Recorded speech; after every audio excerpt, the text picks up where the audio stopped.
Esta primavera, florescemos juntos. Apoie as vozes plurais que não têm medo de ir contra a corrente e partilhe a sua opinião nos comentários. Desfrute de todos os benefícios Observador, agora com 20€ de desconto. Assine hoje em observador.pt.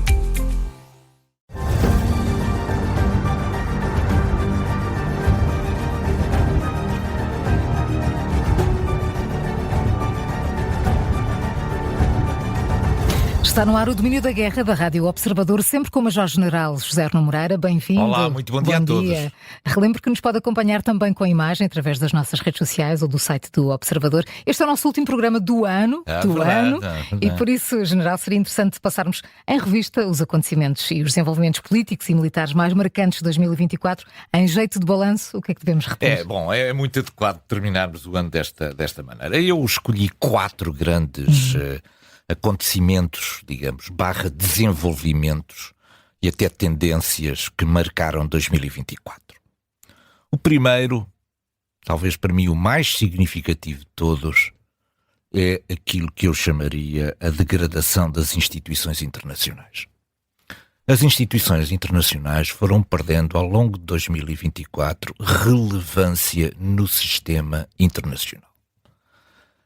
As organizações internacionais é a forma como nós materializamos um conjunto específico de atores de natureza multilateral, muitos Estados envolvidos, muitos diálogos, muitas resoluções, muitos consensos tomados em conjunto, etc. E, portanto, essa é a forma como o sistema internacional se materializa do ponto de vista da organização dos atores internacionais.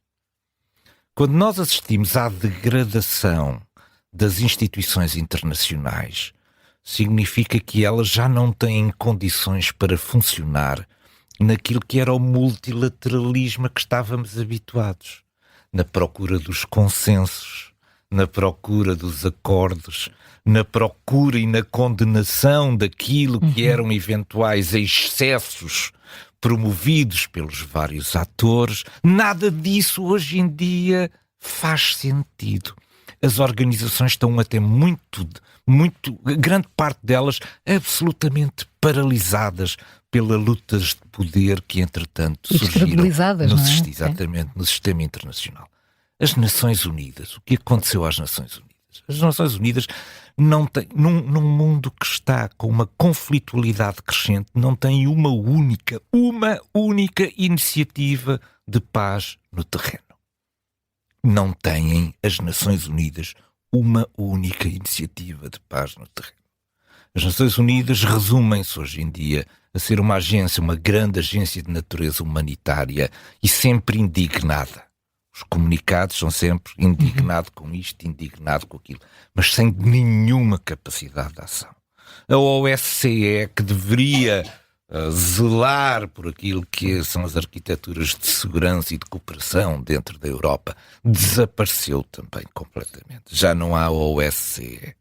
As próprias instituições europeias estão hoje em dia bloqueadas e têm que encontrar esquemas fora da caixa para poderem aprovar resoluções, nomeadamente relativamente à Ucrânia.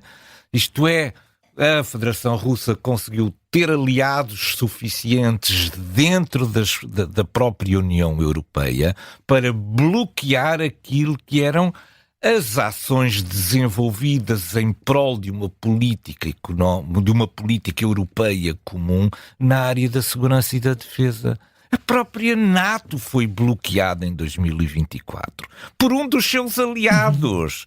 E outros ameaçam que a expansão da NATO está condicionada porque eles não querem. Não querem? Então, e nós quisemos que eles fossem admitidos?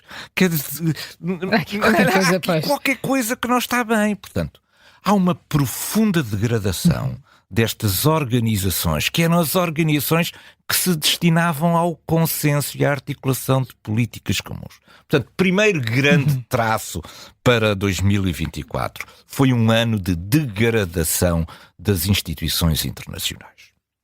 Segundo grande aspecto para 2024 foi a eleição de Donald Trump. Donald Trump não é ainda presidente dos Estados Unidos, foi eleito, mas ainda não tomou posse, mas já é o homem mais poderoso que existe sobre a Terra. Isto é extraordinário do ponto de vista da gestão do poder. Alguém que, do ponto de vista institucional, não é presidente, mas que já ofuscou o presidente completamente em funções, desapareceu de cena e já é ele que dita aquilo que vai acontecer. Quero acabar com a guerra na Ucrânia, quero que os acordos na faixa de Gaza ocorram antes do início do meu mandato. É ele que é convidado para a tal cerimónia de Notre Dame, não foi Joe Biden. E, portanto, ele, não sendo ainda presidente, tem já um poder tremendo sobre a articulação do sistema internacional. E, portanto, segundo aspecto para 2024, muito bem visto, foi esta subida de Donald Trump a uma espécie de grande líder mundial, ainda antes de, do ponto de vista institucional, ter tomado poder. Terceiro aspecto que caracteriza 2024 é o ano em que a Rússia perde a vergonha. Nós tínhamos no sistema internacional, isto funcionava bem, porque todos os países que estavam extraordinariamente desalinhados com aquilo que era a ordem internacional, estou a falar nomeadamente da Coreia do Norte, sujeito a imensas sanções por parte de todos os países do mundo, estou a falar do Irão, sujeito também, de repente há uma normalização no sistema internacional por uma necessidade... Falamos das coisas como se fossem normais. Uma necessidade específica da Federação Russa de encontrar aliados para poder ter os instrumentos materiais, morais, de apoio pessoal, inclusivamente, para conduzir a sua guerra na Ucrânia. E, portanto, há aqui também aquilo que eu chamo esta perda de vergonha. Até agora, a Rússia também tinha vergonha de usar estes aliados em seu proveito próprio. Eles eram proxies que podiam dar jeito aqui e ali, mas chamá-los para o seu círculo interno dos aliados das alianças estratégicas ainda não tinha acontecido. E, portanto, 2024 também é o ano em que a Rússia perdeu a vergonha de ter este conjunto de aliados. E depois há um quarto aspecto que para mim se vai refletir a partir de agora e que aconteceu sobretudo em 2024. A Turquia tornou-se um ator incontornável. Gostemos ou não gostemos de Erdogan, do ponto de vista daquilo que é a gestão e a mobilização dos seus recursos nacionais em prol de uma política com reflexos na sua vizinhança imediata, Erdogan é o grande vencedor de 2024 na política regional. Erdogan já tinha mostrado a sua capacidade de influência quando foi aquela questão com a Arménia de Nagorno-Karabakh e do Azerbaijão ter tomado militarmente Nagorno-Karabakh. Isso aconteceu pelo imenso apoio que a Turquia deu ao Azerbaijão. E, portanto, nós já sabíamos que a Turquia tinha na sua esfera de influência regional um enorme poder crescente.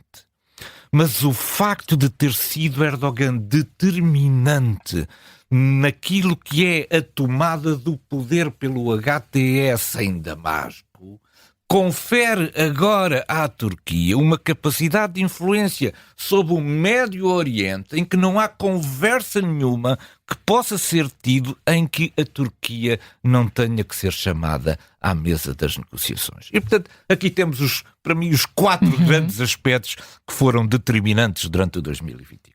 Quanto à conflitualidade, nós terminamos 2024 sem perspectivas de ter resolvido os problemas que tínhamos em 2023. É mesmo.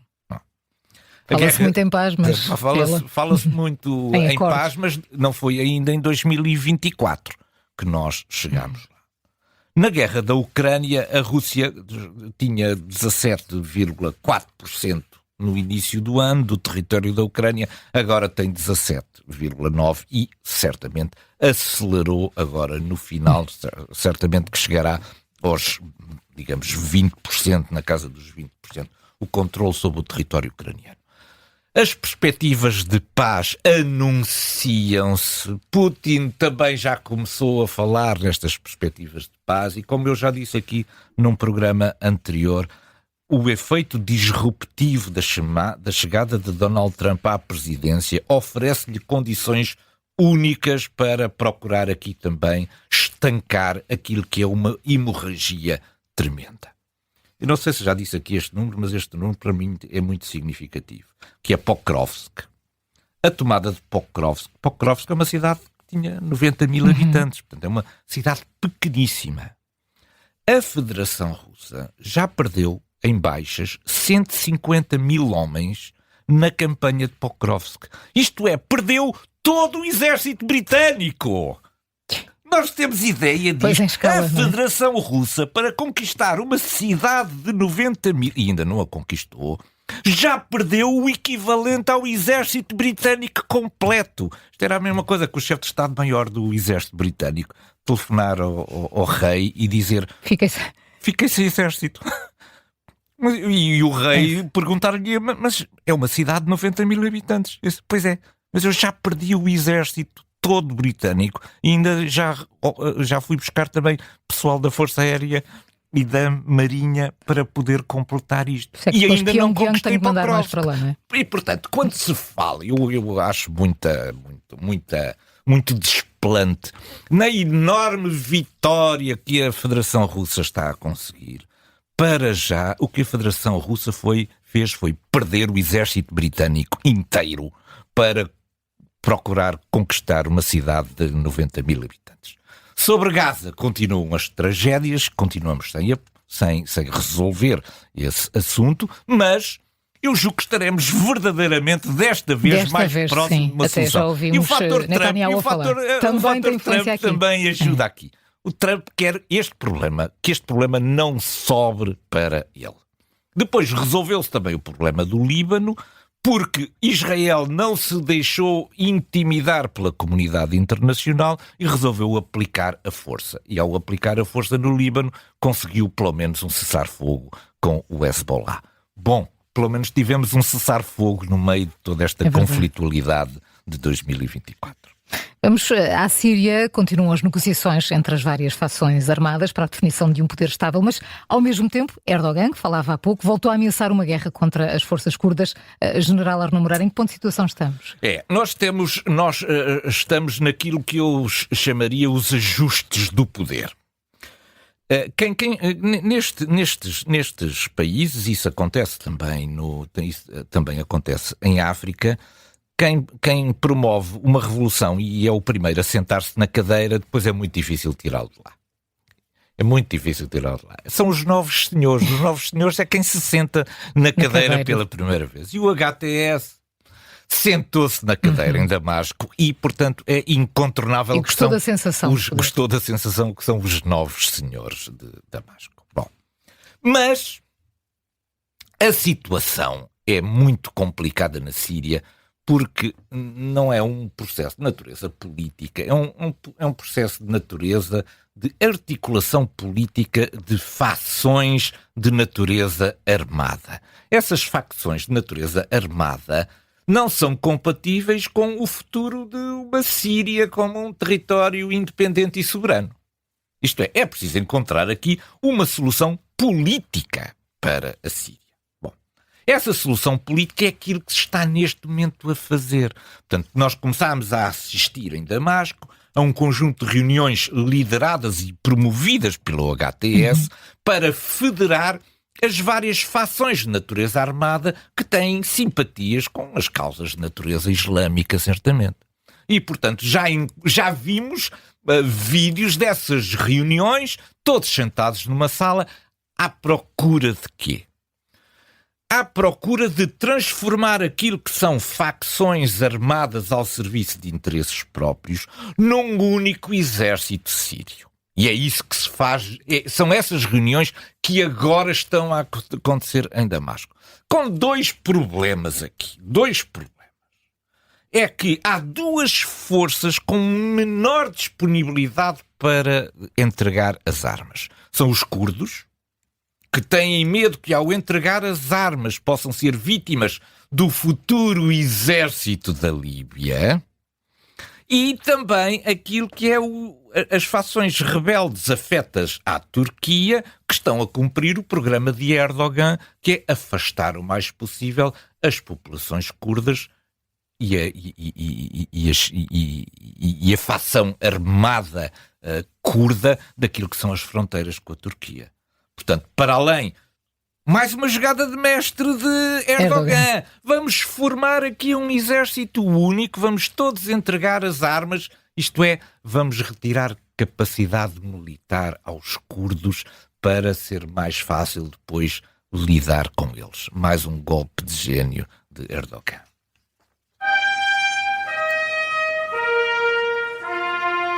Hoje trazemos para a nossa cortina de fumo o primeiro-ministro da Eslováquia, que foi a Moscovo conversar com Putin depois do Conselho Europeu. General, para além de ter falado de paz e de gás, até rima, o que é que se esconde por trás de todo o fumo desta visita? Todo o fumo. De Robert Fico. Bom, é impressionante. Não é a primeira vez que nós trazemos estas personalidades. Umas vezes trazemos Fico, outras vezes trazemos Orbán para estas cortinas. Porque, na verdade, Porquê cortinas de fumo? Porque eles estão numa missão que é uma missão contrária aos interesses daquilo da Europa. É claro que é muito difícil falar dos interesses europeus, porque a Europa é muito diversa. A Europa é muitíssimo diversa. Ficou mais diversa com o alargamento a leste. Mas nós sempre pensámos que um alargamento era uma troca.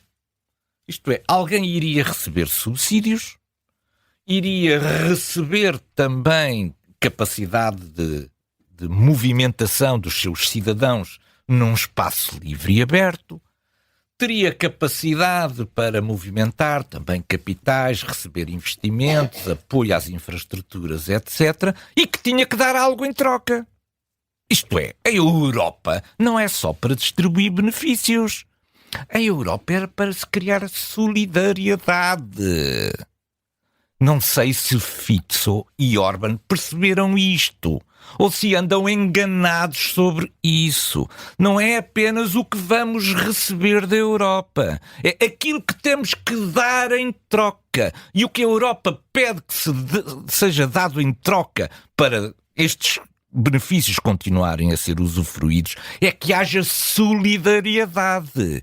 E a solidariedade não é sair de um Conselho Europeu para ir dormir na cama com Putin. Deitar-se com o inimigo.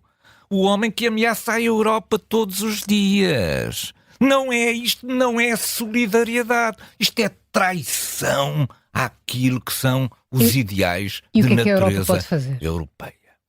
A Europa, como todas as organizações internacionais, e a NATO também está incluída nisto, nunca criou mecanismos para a expulsão.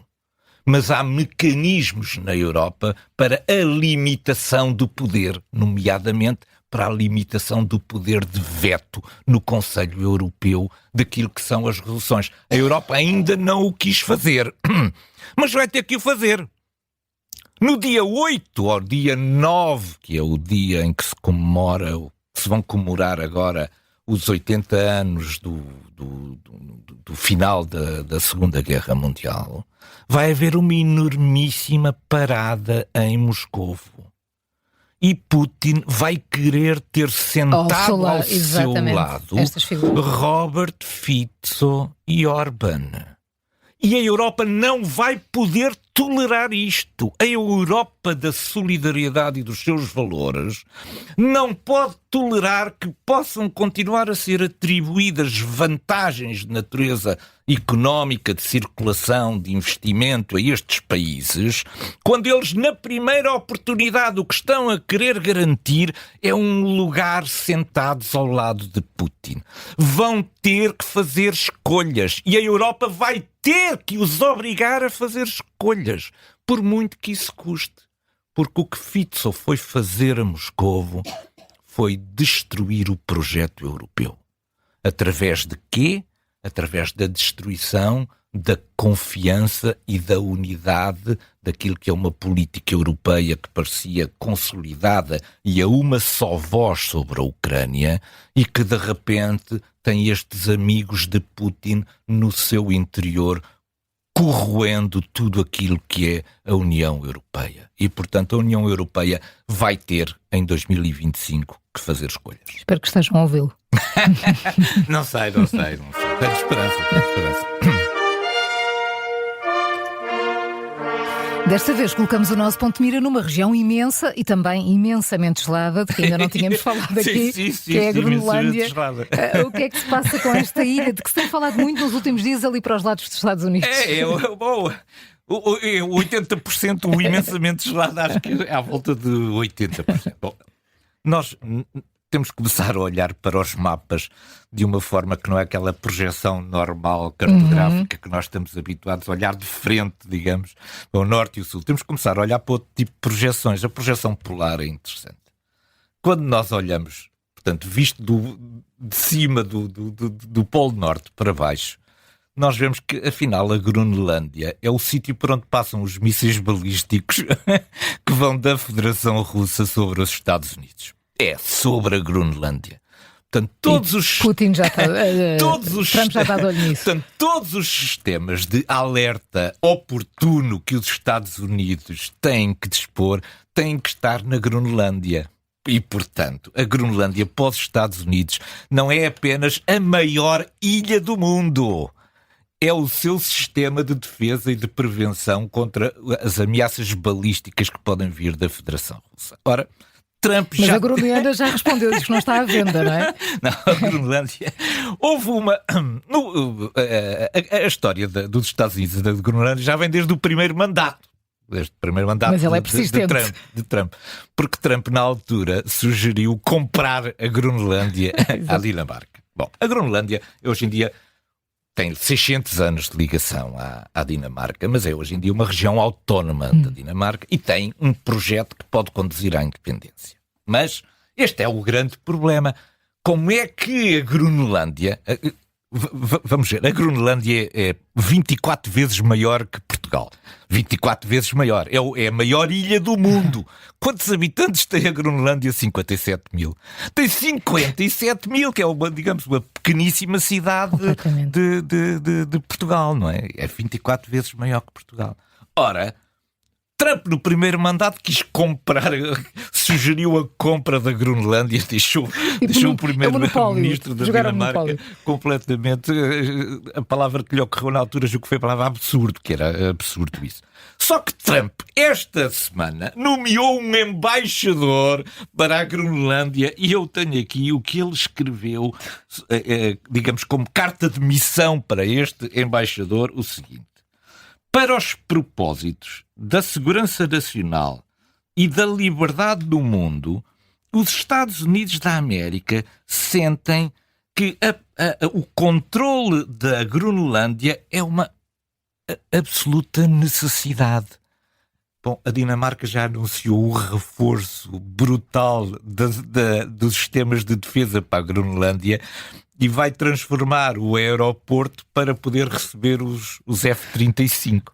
Portanto, cá está aquele sinal do poder imenso que Trump tem e ainda não é presidente, mas nós vamos ter que olhar para a Groenlândia mais vezes em próximos programas, porque a Groenlândia é um exemplo extraordinário do que uma posição geográfica traz do ponto de vista das equações geoestratégicas mundiais. General Arnaud Moreira, muito obrigada por mais um Minuto da Guerra. Boas entradas. Boas entradas para todos. Até muito obrigado.